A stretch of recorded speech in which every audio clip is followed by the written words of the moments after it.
प्रिय विद्यार्थियों, सुप्रभात। मैं राजकुमार यादव आप सबका अपने हिंदी ज्ञान गुरु 97 की क्लास में स्वागत करते हैं। और आज हम अष्टाध्यायी के रचनाकार पाणिनि के द्वारा भगवान शंकर के आशीर्वाद स्वरूप प्राप्त माहेश्वर सूत्र के बारे में आपसे चर्चा करने चल रहे हैं कि माहेश्वर सूत्र है क्या, यानी जो महान ईश्वर से प्राप्त सूत्र है वह माहेश्वर सूत्र क्या है, इसके बारे में हम आज आपको बताने चल रहे हैं। देखिए, यह जो माहेश्वर सूत्र है, देवादिदेव महादेव भोलेनाथ की कठिन तपस्या के माध्यम से महर्षि पाणिनि, या आप कह सकते हैं कि अष्टाध्यायी व्याकरण शास्त्र के रचनाकार महर्षि पाणिनि को डमरूनाद के माध्यम से आशीर्वाद स्वरूप में शंकर जी से प्राप्त हुआ था। यानी एक बार महर्षि पाणिनि ने भगवान शिव जी की कठिन तपस्या किया और उनकी तपस्या से प्रसन्न होकर के शिव जी ने अपने उस डमरू को 14 बार बजाया, और 14 बार जब बजाया तो उससे जो ध्वनि जैसी निकली और जैसी ही यानी पाणिनि के कर्णेंद्र पर पड़ी और पाणिनि को जैसे ही उसका आभास हुआ या जैसे उसको सुनाई दिया, उसी को पाणिनि जी ने भगवान शंकर जी से प्राप्त यानी ध्वनि को माहेश्वर सूत्र के नाम से अपने यानी अष्टाध्याय में यानी सूत्र बना लिया। और इसी सूत्र के आधार पर महर्षि पाणिनि ने जो है अष्टाध्यायी ग्रंथ की रचना कर दिया। तो यानी ये माहेश्वर सूत्र क्या है, यानी महान ईश्वर से प्राप्त जो ईश्वर सूत्र है, ये क्या है, आज इसके विषय में हम चर्चा करेंगे। देखिए, हमारे ब्लैक बोर्ड पर माहेश्वर सूत्र भी लिखा गया है। तो माहेश्वर सूत्र क्या है, थोड़ा इसके बारे में हम जान लेते हैं। यानी जो माहेश्वर सूत्र है, माहेश्वर सूत्र की जो संख्या है, यानी आप इसको ऐसे कह लीजिए, यानी जो माहेश्वर सूत्र की संख्या 14 है।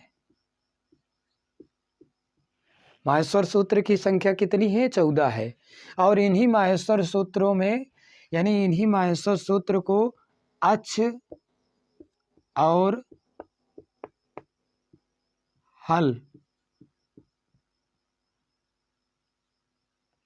हल दो रूपों में जाना जाता है।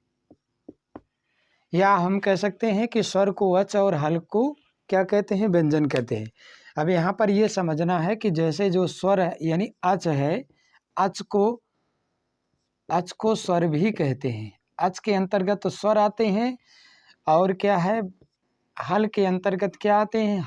हल के अंतर्गत आते हैं, हल जो है इसके अंतर्गत आते हैं व्यंजन। तो ये हमको विशेष ध्यान में रखना है। अब यानी क्या है कि माहेश्वर सूत्र की संख्या कितनी है? 14 है। माहेश्वर सूत्र की संख्या कितनी है? 14 है। यानी माहेश्वर सूत्र को दो रूपों में जाना जाता है, एक है अच, दूसरा है हल। यानी अच के अंतर्गत स्वर आते हैं और हल के अंतर्गत क्या आते हैं? व्यंजन आते हैं। इनको हमको समझना है। जैसे कोई पूछे कि अच यानी अच माहेश्वर सूत्र के अंतर्गत अच प्रत्याहार के अंतर्गत कौन कौन से वर्ण आते हैं, तो अच प्रत्याहार के अंतर्गत माहेश्वर सूत्र में आने वाले जो स्वर हैं उनको रखा गया है, और हल के अंतर्गत क्या रखा गया है? व्यंजन। ठीक, तो इनको आप विशेष ध्यान में रखेंगे। अब हम 14 माहेश्वर सूत्र को देखते हैं, उसके बाद उससे संबंधित जो प्रश्न बनते हैं यानी उसकी हम चर्चा करेंगे। लेकिन पहले हम 14 माहेश्वर सूत्र देखते हैं कि 14 माहेश्वर सूत्र क्या है, जो महर्षि पाणिनि या अष्टाध्यायी ग्रंथ के रचनाकार महर्षि पाणिनि को भगवान शंकर के डमरूनाद से यानी क्या है, आशीर्वाद स्वरूप में प्राप्त हुआ है। तो पहला जो माहेश्वर सूत्र है, यानी जो पहला माहेश्वर सूत्र है वह है क्या? अयूण। ठीक, दूसरा ऋलिक। ठीक, दूसरा क्या है? ऋलिक। तीसरा, पहला अयूण, दूसरा ऋलिक, तीसरा एओंग, एओंग, ये हलंत रहेंगे। अंतिम यानी वर्ड क्या है, हलंत रहेंगे। अयूड, रिलिक, एओंग।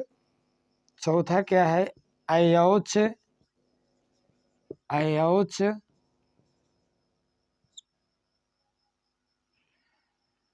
पांचवा हैवरट, हैवरट, ये भी हलंत रहेगा, हैवरट।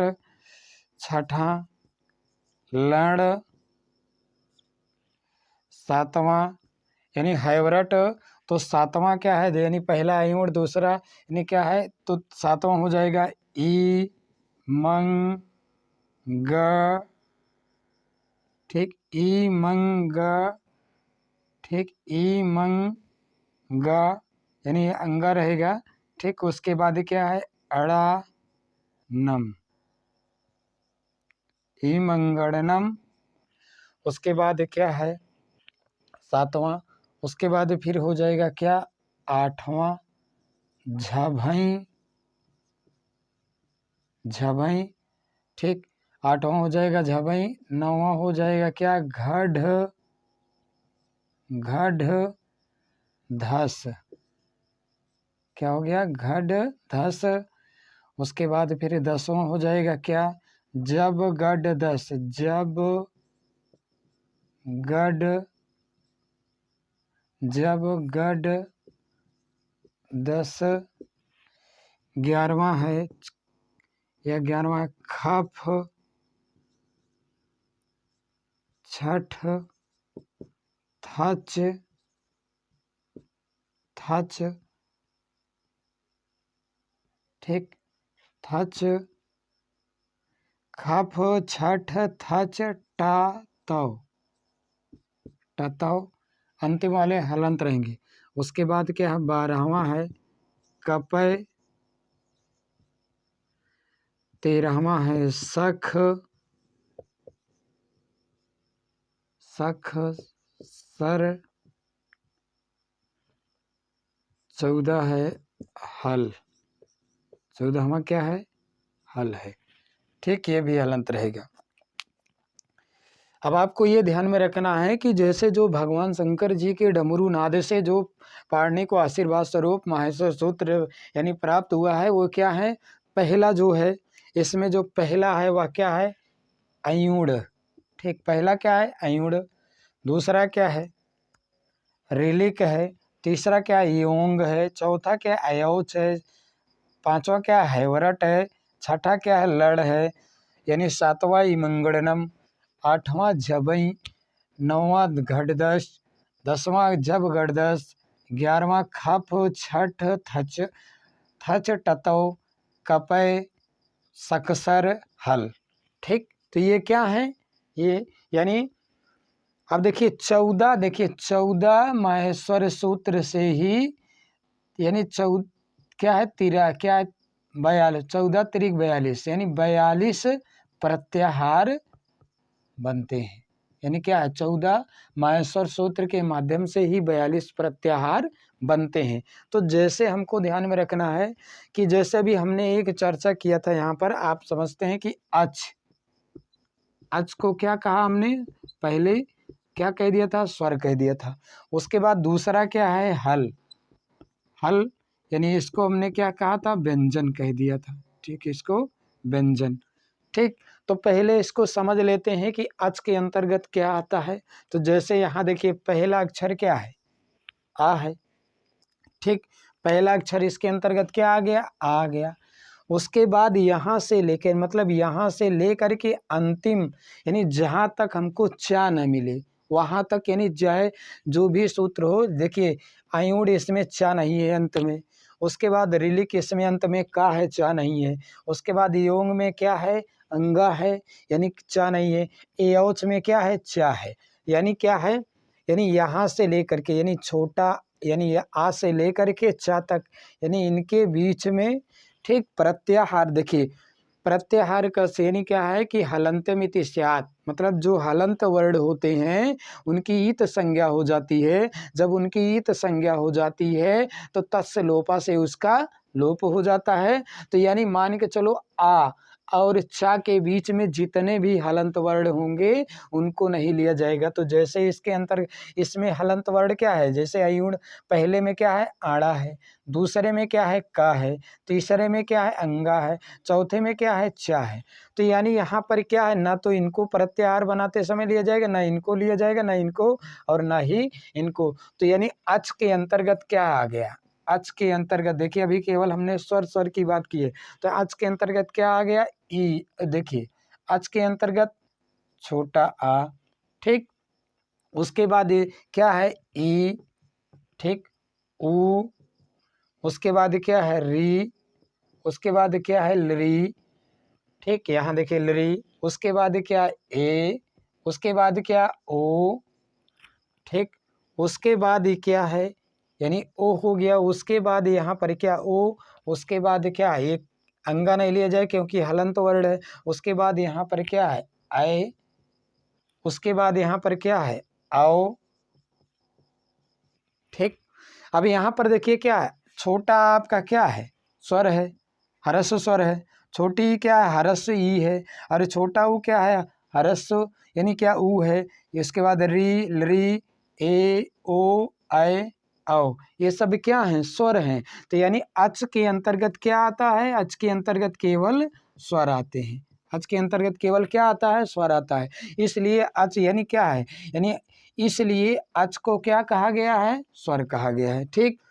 अब यहाँ से आपको ध्यान में रखना है कि जैसे यहाँ पर क्या हा है, यानी यहाँ से लेकर के आड़ा तक यानी क्या ला तक, यानी यहाँ से लेकर के यानी हा से लेकर के आड़ा तक, और यानी क्या है हल के अंतर्गत क्या है, यानी यहाँ क्या है हैवरट में हा है और यहाँ हल में क्या है ला है। तो इन दो यानी हा और ला के बीच में उन अक्षरों को लेंगे जो हलंत नहीं है, यानी जो हलंत नहीं है उन्हीं को लिया जाएगा, और जो हलंत हैं यानी जो हलंत हैं वो नहीं लिए जाएंगे, ठीक। यानी जो हलंत वर्ण है उनको नहीं लिया जाएगा। तो इसलिए देखिए यहाँ से लिखिए क्या यहाँ क्या है स्वर है व्यंजन है, या क्या है व्यंजन है, या क्या वा क्या है व्यंजन है, ये रा क्या है व्यंजन है, टा आपका हलंत है नहीं लिया जाएगा, ला आपका क्या है व्यंजन है, ठीक। यहाँ पर क्या ये ला नहीं लिया जाएगा, नहीं अंतिम लिया जाएगा। तो ये आपका क्या है, ये आपका यानी आड़ा आपका क्या नहीं लिया जाएगा, ये लिए लिया जाएगा, ये लिए लिया जाएगा इसमें, यानी अंगाल आड़ा ना माँ नहीं लिया जाएगा क्योंकि हलंत है।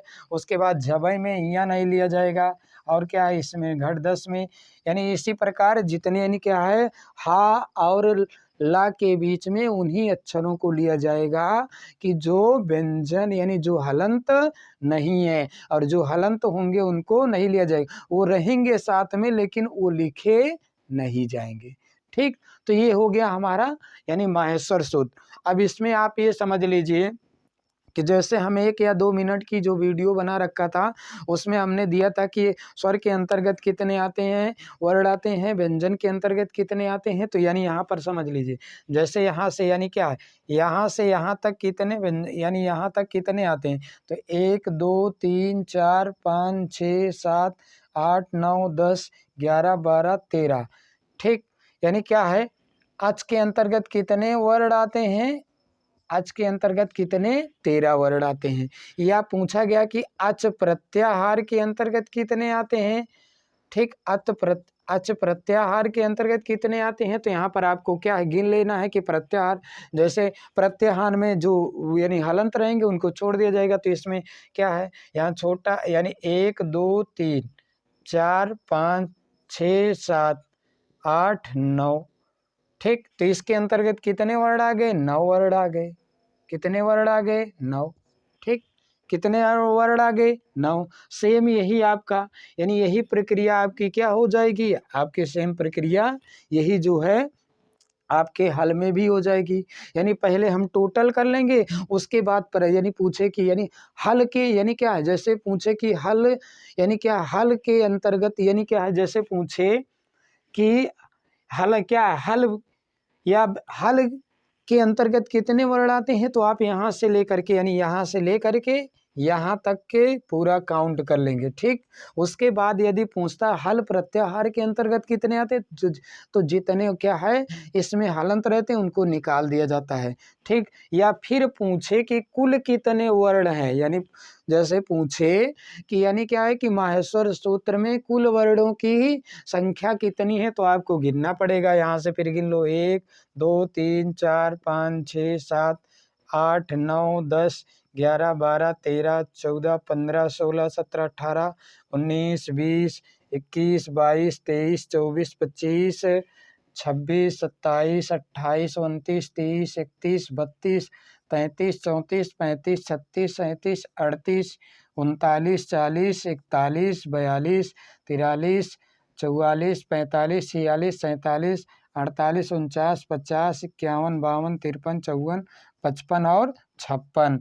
तो यानी क्या है कुल कितने वर्ड हो गए, तो कुल कितने वर्ड हो गए 56 वर्ड हो गए।